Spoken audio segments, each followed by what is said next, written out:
Mandrup upper तहसीलदारचा पदभार विष्णू बुटे यांनी स्वीकारला। शेतकरी मित्र म्हणून काम करण्याला प्राधान्य देणार असल्याचं त्यांनी सांगितलं। मंद्रुपचे अप्पर तहसीलदार सुजित नरहरे यांची हिंगोली इथं सहाय्यक मुद्रांक जिल्हाधिकारी म्हणून पदोन्नती झाल्यानं त्यांच्या जागी नूतन अप्पर तहसीलदार म्हणून विष्णू नामदेव बुटे यांनी आपला पदभार स्वीकारला। महसूल प्रशासनातील आपल्या कामाचा दांडगा अनुभव असलेले बुटे आता मंद्रुपच्या विकासासाठी आणि शेतकरी हितासाठी कार्यरत राहणार आहेत। विष्णू बुटे हे सांगली जिल्ह्यातील तासगाव तालुक्यातील विसापूर येथील रहिवासी आहेत। यापूर्वी त्यांनी सांगोला, माढा, भुदरगड आणि गड हिंगलज इथं नायब तहसीलदार म्हणून उल्लेखनीय कामगिरी केली आहे।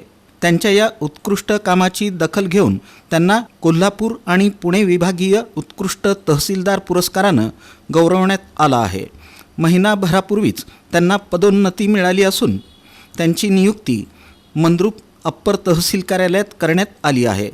पदभार स्वीकारल्यानंतर प्रसारमाध्यमांशी बोलताना अप्पर तहसीलदार विष्णू बुटे म्हणाले की रस्ते, शेतकऱ्यांच्या जमिनींचं वाटप आणि शेतीविषयक विविध तक्रारी सोडवण्याला माझं पहिलं प्राधान्य असेल। नागरिक आणि प्रशासन यांच्यात सुसंवाद निर्माण करून कार्यालयातील प्रलंबित कामे तातडीनं मार्गी लावणार आहे। एक शेतकरी मित्र तहसीलदार म्हणून जनतेसाठी काम करण्याचा माझा मानस आहे।